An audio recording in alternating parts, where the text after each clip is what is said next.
TIMS ఆసుపత్రి 1500 పడకలు, 50కి పైగా ఐసీయూ బెడ్లు, వందలాది మంది వైద్య సిబ్బంది, ఎంతో మంది కరోనా బాధితులకు ప్రాణదానం చేస్తుంది.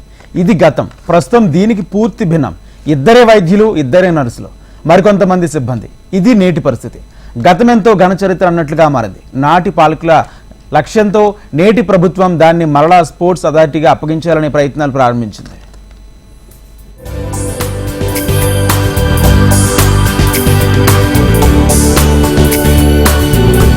గత బీఆర్ఎస్ ప్రభుత్వం కోవిడ్ మొదటి వేవ్ లో అత్యవసర వైద్య సేవలు అందించేందుకు 2020 ఏప్రిల్ 20న టిమ్స్ ను ప్రారంభించింది. గచ్చిబౌలి స్టేడియంలో 3వ అంతస్తులో 1500 పడకలు, 50 ఐసీయూ పడకల ఏర్పాటుతో దీనిని ప్రారంభించింది. ఇందుకోసం ప్రత్యేక వార్డులు, వైద్య పరికరాలు, వెంటిలేటర్ సదుపాయాలు సమకూర్చింది.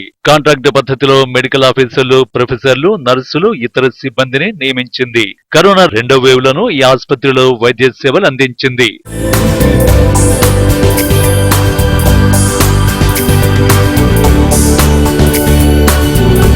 TIMS Telangana institute of medical science and research గత బీఆర్ఎస్ ప్రభుత్వం కరోనా సమయంలో వైద్య సేవలు అందించేందుకు గచ్చిబౌలి స్టేడియంలో ఏర్పాటు చేసింది.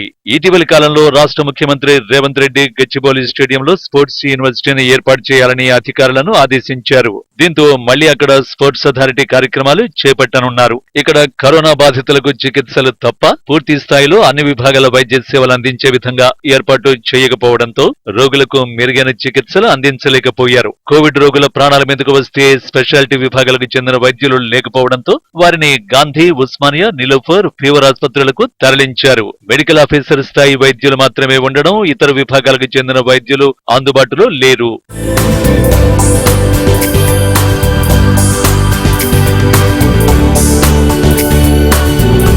నగరానికి నలువైపులా మల్టీ సూపర్ స్పెషాలిటీ ఆసుపత్రులు నిర్మిస్తున్నామని అప్పటి బీఆర్ఎస్ ప్రభుత్వం ప్రకటించింది. ఇందులో భాగంగానే ఆల్వాల్, ఎర్రగడ్డ, కొత్తపేట సూపర్ స్పెషాలిటీ ఆసుపత్రులకు భూమి పూజ, నిర్మాణ పనులు చేపట్టినప్పటికీ టిమ్స్ పై దృష్టి సారించలేదు. దీంతో 2 ఏళ్ల నుంచి ఇక్కడ వైద్య సేవలు దాదాపుగా నిలిచిపోయాయి. క్రమేణా ఇక్కడి వైద్యులు, నర్సులు, సిబ్బందిని నిలోఫర్, గాంధీ, ఉస్మానియా, చెస్ట్, 'సుల్తాన్ బజార్' లోని ప్రసూతి ఆసుపత్రులకు తరలించారు.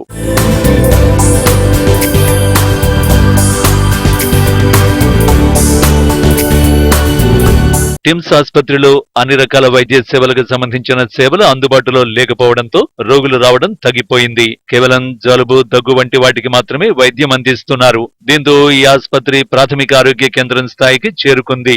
కరోనా సమయంలో ఆధునిక సౌకర్యాలతో ఏర్పాటు చేసిన టిమ్స్ ఆసుపత్రి ముఖ్యమంత్రి రేవంత్ రెడ్డి ప్రకటనతో 3 నాళ్ల ముచ్చట చందంగానే మారింది.